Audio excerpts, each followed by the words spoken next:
Hi everyone. Before I start, I would like to know that how many of you are in class 12th right now.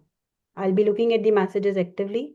So, good afternoon, everyone. First of all, thank you for being here. And I know that, most of you are juggling between coaching and what parents are saying and what exactly you have to do and constant questions like which stream if you are in class ninth or 10th, and which country is study abroad worth it, and there n number of questions that comes to your mind, and that's why you want to come to somebody who knows a lot of things. So first I want to talk about few things that the world has changed now. There are few things that I will try and help you understand in this session, that why students choose to study abroad. I mean, what is the agenda of going abroad and studying? What really changes when you study overseas and when you don't, do not take your bachelor's, your master's from India? We will also talk about myths and realities, especially from the parents' point of view, and that what they think and how the things have changed in last 5 years or 7 years. Who should and who should not study abroad? See, because that's also a lot of times it's about the program that you want to continue with, what exactly you are looking at. Hi everyone. Okay, thank you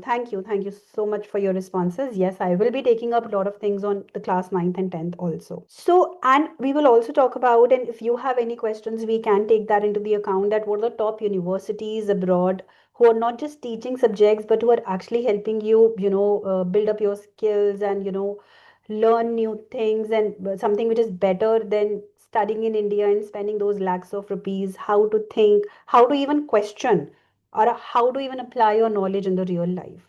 So this is why students from India are now actually going to countries like US, UK, Canada, Australia, Europe, Singapore, Germany, and even Netherlands also. So as you can see on my screen, I have written few points that why studying abroad is good. So I've already taken these, but these are few pointers that it gives you excellent internship opportunities. It gives you the good employment prospects. It has a better hands-on experience, for which even the things are changing in India, but still there are few programs, few universities, few countries where hands-on experience is definitely much better than a lot of places in India. The kind of campus experience that you get a global exposure within one classroom. You have people from 5, 7, 9 different countries who are talking about their politics, their civil culture, their economy, their data analysis, and that's how you learn something which is, going to be a great building skill for you. Global culture and definitely the flexibility. Yes, Manish, there are many universities for business and commerce, and they are not really country specific. So we will be coming to that also. We can first talk about the steps which are required to get there. So the first and the most important thing are your school grades. How much were your grades in class 10th, 11th, and 12th? These are the three important grades which matters, which you have to submit while sending your applications. Then comes the standardized tests that you have to give. You will have to give the exams of SAT or ACT, which are widely accepted all across the globe now. If you're looking at countries like US, Australia, Singapore, even India, there are many universities where the SATs are mandatory. There are many universities which prefer SAT. ACT has a science section. So if you're looking to go for biological sciences, if you're looking to go for any program related to sciences, you can give the ACT.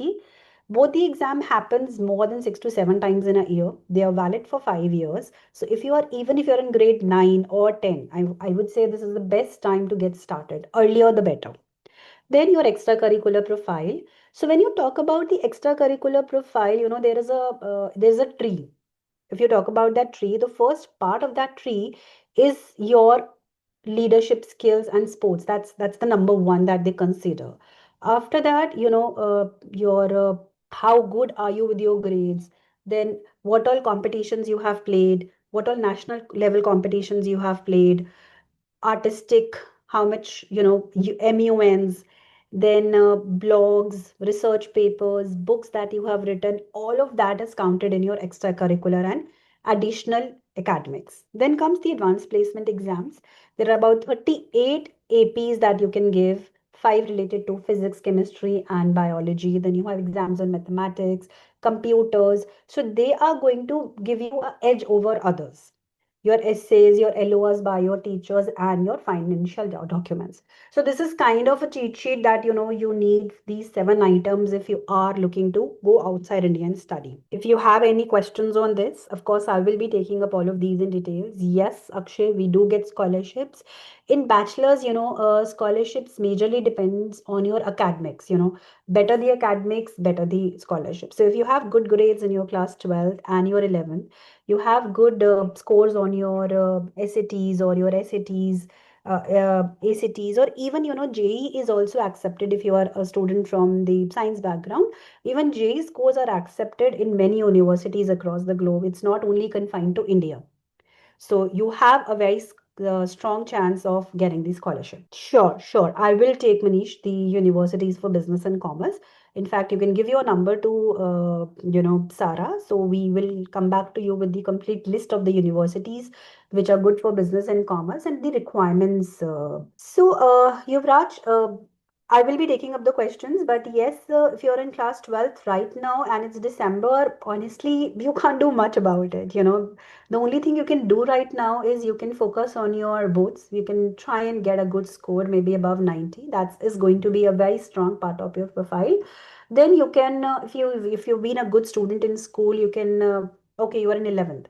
So you have 1 year. So in that case, you can work on a lot of things. You can work on the research paper. You can get into, writing a book. You can prepare yourself for SAT. SAT, your class 12th mark and a research paper can be a good thing that you can do right now, because you have only 7 to 8 months for anything or everything that you want to do.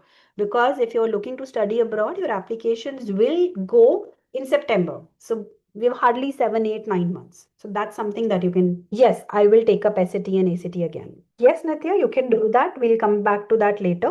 Now I'm coming to, so these are the important stick-ons that you can follow, that these are the months when you can start doing your things, that March to April, you can schedule your SATs or ACTs, because the Indian exam system is such where you can't look at the March SAT because you have your exams in February, then it's not good to look at the August SAT because you have your exams in September. So March to April is a good time to prepare for SAT because you will have your SATs in May and June.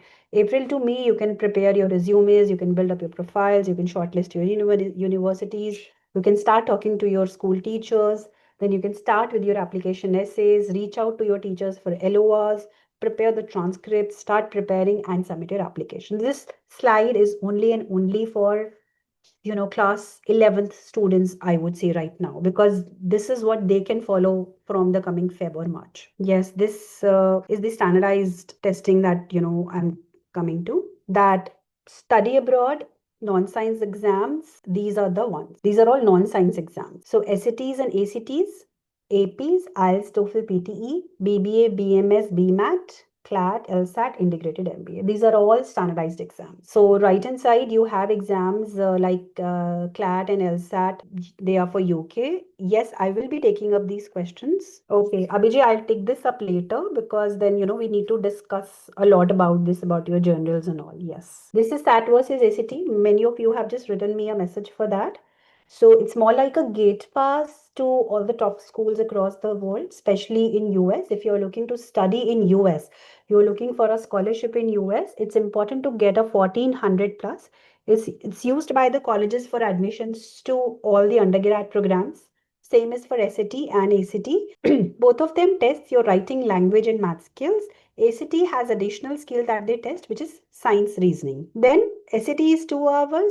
ACT is also now 2 hours. And it's scored between 400 to 1600, and that has a band score of 1 to 36. Then coming to the AP exams, this again plays a very important role for an undergrad student who wants to go outside India and study abroad. And anyone who is attending right now is from class 9th. I would say this is your golden period, because if you plan right now, the registrations were over on 11th of November, but now, right now, the late registrations are going on. You have to pay an additional fee. You can do that right now. And if you're in class 9th, good subjects for you can be something like psychology and English literature. Then you can even look at not the macroeconomics, microeconomics for class 10 students. So these are the exams of APs that you can give in 9th and 10th. Then 11th, the good time for physics, kinetics, mechanics. So these are the years, because when you come to 12th, then even if you give APs, it is not going to help you in your application process. Now let's understand the importance of advanced placement exams. For example, if I'm going for a aerospace engineering for my bachelor's, it's a 4 years of program, and my first year has subjects on physics, chemistry, math. If I have given my advanced placement exam, for example, in my first semester, there are 4 subjects. If I have given AP, I will get a credit for one of the subjects. So then I will have to give 3 subjects in my first year. So it saves your time, it saves your money, it gives you an edge over others, it gives you more time to explore that country, it gives you time to go out and look out for internships, work, have a global exposure. So you get time for yourself if you have given APs. So it's saving your money and time. That's the big thing. So Lakshya, I think I've answered it, that why what I have to do for that. Okay. For APs, Abhijay, you have to go to collegeboard.com and click on APs, create an account for yourself. Then there comes a box which says late registration for international students. Click on that. It shows you 35 AP exams. You can choose your city. For example, if you're in Delhi. So Delhi NCR, there are centers in Gurgaon, Delhi and Noida. And that particular center, for example, if you choose pathways, you have to go to their website. Then there's a link for late registration. You can register yourself. It gives you a great edge. It gives a very, very strong application to the admission consulting team that you've given APs. You can give 2 to 3 APs. Collegeboard.com. I'll write that again. I have written this. Even if you go to Google and you write College Board and advanced placement, it will take you to the link. You can even write registered as international student. Okay, then we have a checklist to shortlist a college for you. So this again comes on at a very later stage when things are done. So we'll come back to this. Now let's come to something which is of the interest for all of us, the most popular courses, the most hot selling items, we can say, something that most of us try and look at: computer science, business management, public administration, economics, medicine, psychology. Of course, the list is non-ending now. There are lots and lots of courses that one can do for, but these are the most popular courses where most of the students apply. And the reason is that, the foreign universities focus very heavily on the projects, case studies, internships, and research. So these are the programs where, all of these things as a combination gives you a very, very, deep learning about the subject. Say, for example, if you're doing a computer science from a top university in US, so the kind of projects, case studies, and the research that you do actually takes you to another level. You understand things. You're not just reading books and giving the exams. It gives you a totally different experience, because you don't just learn what, but they learn how and why. So that how and why is very important. So that is why these are still the most popular courses. Now I'm coming to the top colleges for computer program in US. So these are the brands. All of us know about these brands. If I have a good profile and if I have been maintaining my ACADS, definitely one can get into these universities. They look like a dream university, but students like us only are going to these universities.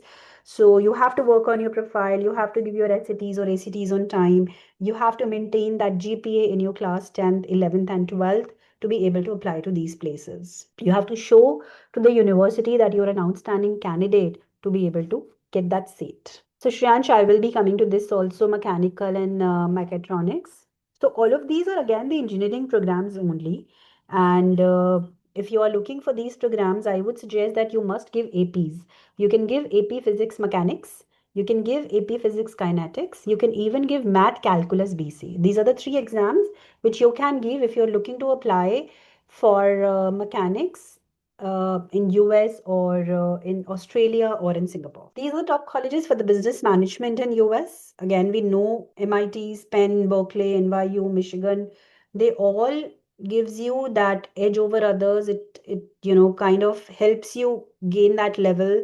Of course, the costs are higher, but it's worth it. The ROI that you get from these are something which is unmatchable. So I'm just right now taking few slides to let you know that what are the top colleges for those most popular programs. The profile that you have to build up is going to be more or less same. that you have to maintain those academics. These are the top colleges for medicine in US. However, the MBBS, the typical MBBS as a program is not very popular in US. I don't know if we have any student from PCB right now, because when you're trying to do MBBS from US, you have to do a 4 years of bachelor's in biology or any other related subject, and then only you will be able to do a uh, that anything related to medicine in the US. However, if you're doing it from India or Russia or Nepal or UK, that's not the scenario. You can directly move in for the MBBS. So that is the reason most of the Indian students don't prefer US for the MBBS, because you have to wait for 4 years to get into that level. But still, if somebody is very keen, then these are the top places for medicine. Do we have anyone from PCB right now? You can raise your hand if you have any student from PCB. No? Okay. All right. So this is for psychology. Psychology is booming. It's taking a edge over a lot of other programs. I get a lot of students who talk about, ma'am, we want to go for psychology. So psychology is something which is gaining a lot of popularity, and I'm sure out of 39, 40 students we have right now, many of you must be thinking about psychology.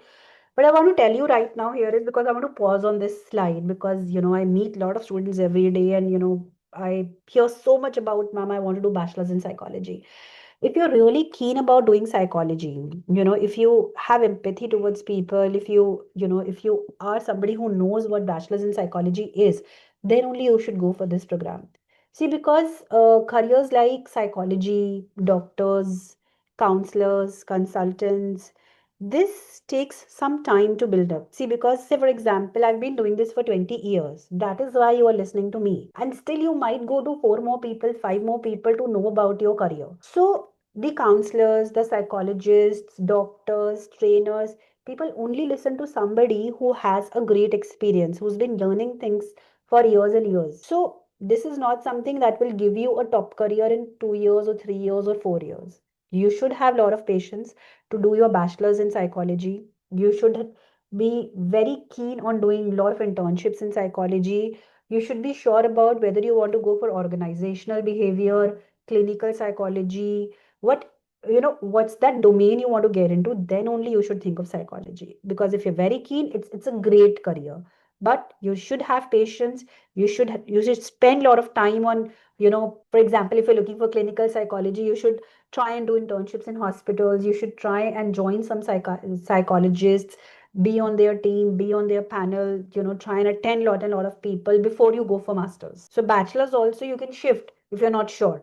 But if you're sure, then only you should take those ladders for psychology and reach that best stage. Okay, so undergrad college admission process, this I have explained you, but still I will tell you that you should evaluate. It's more of a machine intelligence, that you should have a detailed analysis about what you want to do. So you want to do with our team, or you want to do it with your parents, your teachers, but you should have a perfect brainstorming about studying India or studying abroad, which course, which program, which country, budget. Then only you should move to the second step and talk about what exam I have to do for that country, what exams are required. Then you should have that goal clarity with you, that why I want to do this program, why I want to go to this country, what exactly I'm looking at, what are my career choices, where am I looking at myself 5 years down the line. See, when you start with your application process, you will see they ask you essays about where do you see yourself 5 years after this. How do you want to, what exactly you want to achieve 10 years down the line. See, idea is not to just, make you write things which are, just ambitious and too dreamy or too, flowery. They actually want to get inside you and see that how focused are you? Do you have an ambition, or you're just doing a cat race? So anyone who's present right now, I would say that have a very focused career choice. Be very sure about what interests you, and then go ahead and do that particular thing. You should know your strengths, you should know your weaknesses. Once you have that goal clarity, then shortlist 2, 5, 7, 9 colleges, look at their requirements, and then do that school fitment discussion, and then move on. These are the financial tools. Of course, we'll be talking a little about these: scholar based, need based. So this is specific to the university also. There are a lot of scholarships which are given by the Indian government also, And there are a lot of scholarships which are, given to the students based on their merit academics. So these comes at a very later stage. Say if you're in class 12, this will come at the stage of, once you have got the admits from the university. So maybe Feb or March 2026. This we have done. And so this is a little about digital SAT, that, these are the dates of this year. Then this is the test structure. You get a reading section, writing section. Okay, so uh, yes, Yale is good for psychology. So, Sarah, should we take up their questions now? Because a lot of questions are there. Sure, ma'am, definitely. I think you've covered up whatever you had in mind, right? I mean, we can talk a little about SAT, but there, we have specific students who want. Yeah, I think maybe it's better if we sort of address the queries since there are lots of overflowing ones. Yes, yes, yes. And then, of course, you all can, Sarah ma'am will write her email ID. You can still, send all your queries to ma'am, and we'll try and, you know, answer or address all your queries. I'll try and take maximum as I can. I'm also going to be launching a poll now. So the poll is just to understand if any students here would like a one-on-one with Chinu ma'am because a lot of students have queries, right? So Okay. I'll just be launching that poll. Everyone in the meeting, please answer the poll so we can follow up with you. Great. So we have two, three people who are talking about Yale for psychology. Of course, this is something we need to take in details. But excuse me. So, Sanvi, Yale psychology, there are, four specializations. You have to first choose the specialization, and accordingly, you have to go ahead. For example, they have four bachelors in psychology. One is cognitive, one is clinical psychology, one is neurosciences and behavioral psychology, and one is, I think, social development psychology. I'm not sure about the name, but I think it's somewhere social and developmental and social. So these are the four bachelors that they have. They all are called BA in psychology. Okay. First year, most of them have the same psychology courses, the introductory part and statistics, biological psychology, social sciences, and later years it becomes the advanced part. So you have to first decide that, okay, you want cognitive. So it's more of research based, discussion based, application based. You have to give your SATs. It's mandatory to give SATs and IELTS. You should get good grades above 80% in your boards, and that's it. It's not something that you need a lot of things. If you have done any internship in psychology, or if you have written any research paper in psychology, that is definitely going to be a big help to you. Okay. So you could have you, what class are you in? 10th. Okay. So you can go ahead and give the AP psychology. That is going to be a big, big advantage in your profile. I mean, that's the only thing you can do right now.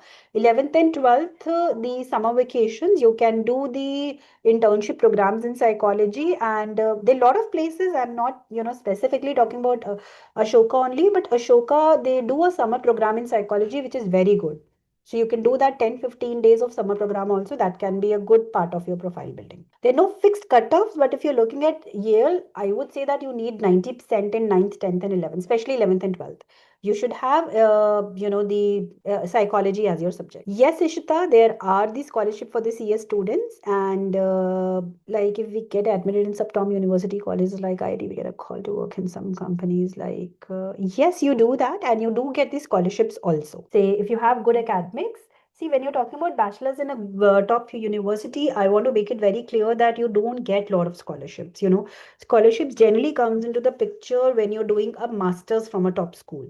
So top school bachelor's, very, very few, very limited merit-based scholarships. I hope I've answered your question. Now, in SAT, see, which stream should I take? Okay, sorry, Lakshya, I don't have a base. Which stream? I mean, what exactly are you looking at? Myra, it's a huge list. PCM students abroad, it's a huge list.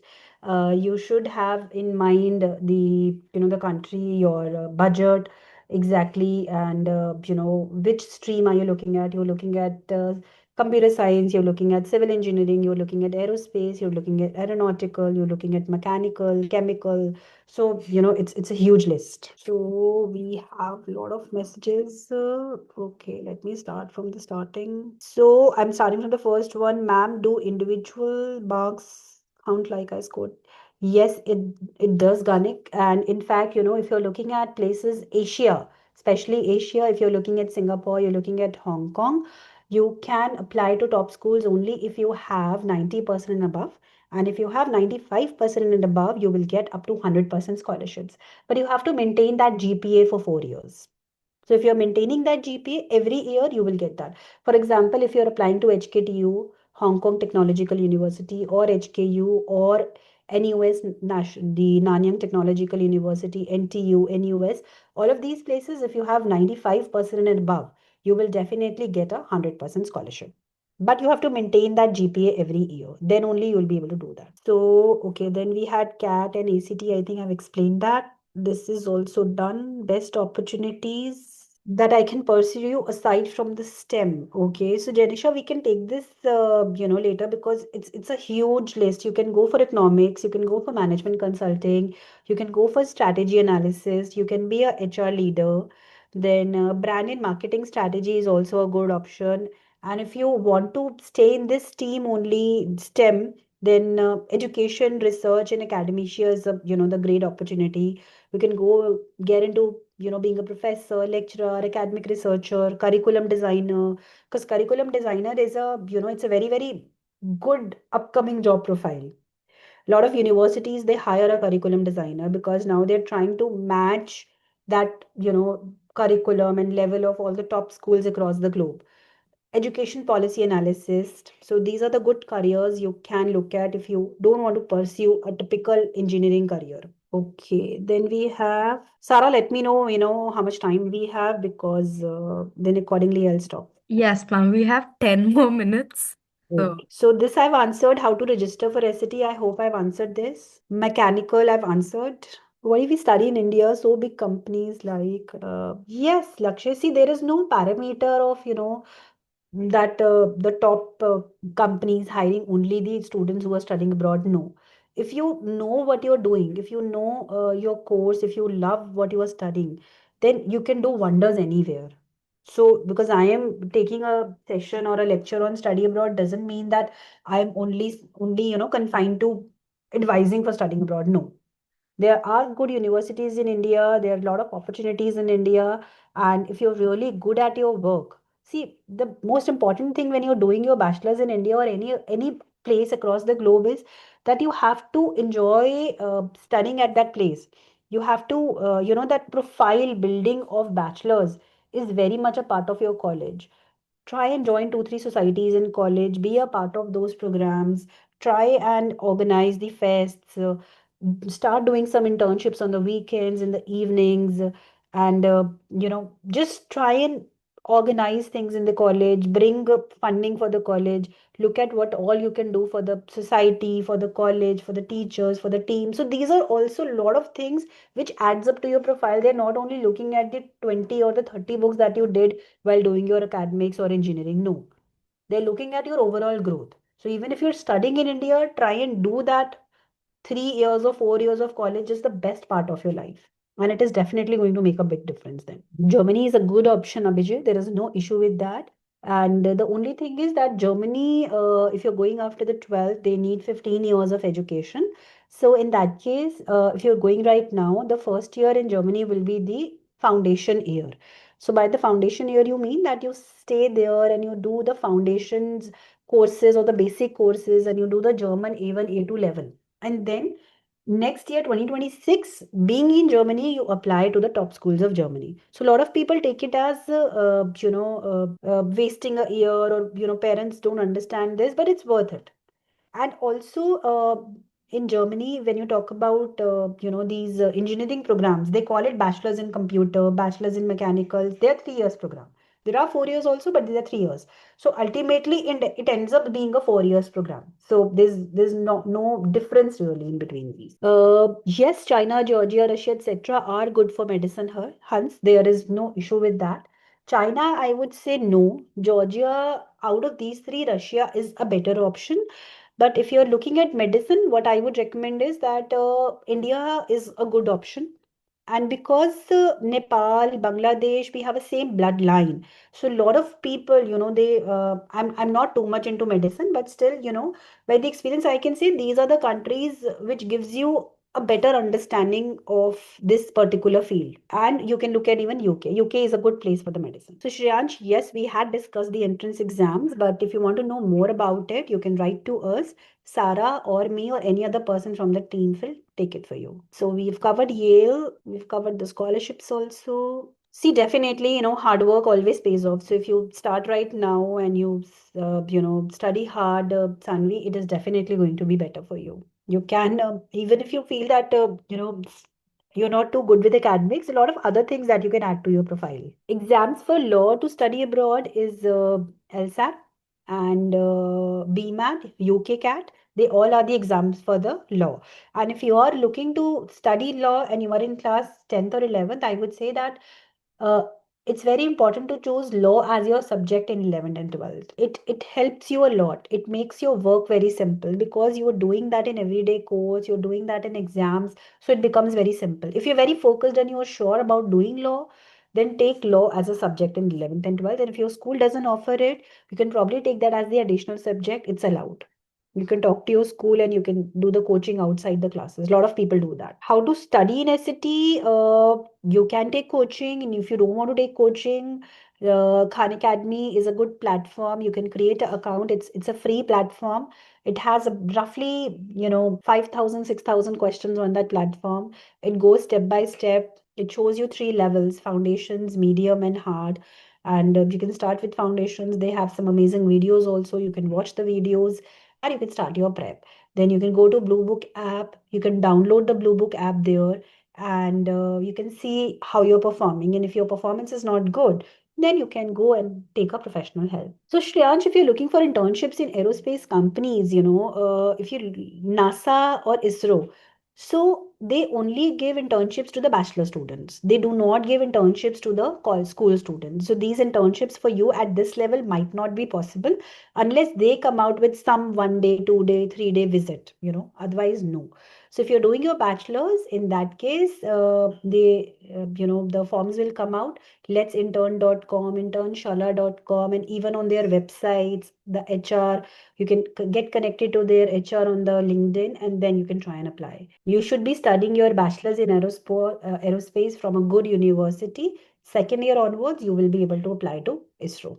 NASA, there are a few more conditions that it's country specific, so you'll have to check the details. Okay, then I have Ivy has the best bachelor. Ma'am, which Ivy? So, see, it's not only Ivy, it's a huge list. Okay, so a lot of universities have good English literature programs. Harvard has a good program. Yale has a good program. Even California Group of Eight, San Diego has a good English program. And if you go outside US, then UK, the King's College, LSC, they all have good literature programs. So literature is UK is very good for literature. So Ma'am, that sorry. I think one question has been repeated multiple times. I don't know if it's been addressed by oh, Pranjal. which How can he get into MIT? How can they get into MIT? okay, why can I see that? See, there is no fixed roadmap to getting into MIT. Okay, so so the best way is to say, for example, if you're in class 12, I would say you can't do much about it. But if you're in class 11th, the first and the foremost thing for MIT is you need a 1550 on your SAT. That's mandatory. You cannot manage anything less than that. 1530, 1550. In your boards, you need to have 90% and above. These are two mandatory things which they even mention on their website. Then apart from that, they look at few important skill sets. The first and the most important is sports. If you are somebody who's from the sports, you've played zonals or nationals or internationals, that's something which plays a very important role. Or maybe, anything that you have done a good certification in, agar aapne kuch, you've done something in guitar, you've done guitar grade 7, guitar grade 8, that's helpful. If you have a leadership qualities, you've been maintaining that, you have your own startup from class 9th or 10th, and you've been funding it, you've done something amazing with that startup. So all those things as a group helps you get into any top place, be it MIT or Stanford or Harvard or Brown or Princeton or Yale or any other place. And of course, APs. So to start with, focus on SAT, APs, and your 12th and 11th marks. These are mandatory things to even apply to such place. Okay. I'm just gonna get in here. I think it's already 2 o'clock. Thank you so much, Chinu ma'am. And for anyone whose questions have not been answered, you can email me, sarah@rearpro.com. I have sent my email on the chat. You can email me, and whoever answered yes in the poll, I'll also get in touch with them, and we'll ensure that you get a chance to speak to Chinu ma'am and get your queries resolved. ठीक है? Okay. Thank you so much, Chinu ma'am. I think this was a very beneficial session. I think a lot of students had a lot of queries. Thank So you. I'm sorry, guys, that I joined late. I was 10 minutes late, so apologies to all the students that you had to wait for me. And it was fun interacting with you guys. And you can send all your queries to Sarah. We'll try and cover up each and every query. definitely. Okay. Thank you so much again, ma'am. Thank you. Bye bye. Uh, just one question. Shreyansh is asking if the PPT can be shared. Yeah, I'll share that to Sarah. That's not a problem. Sarah, Great. that to Yes. all I'll forward it. Thank you so much, everyone. Take care. Have a good weekend. Thank you. Bye bye. Bye bye.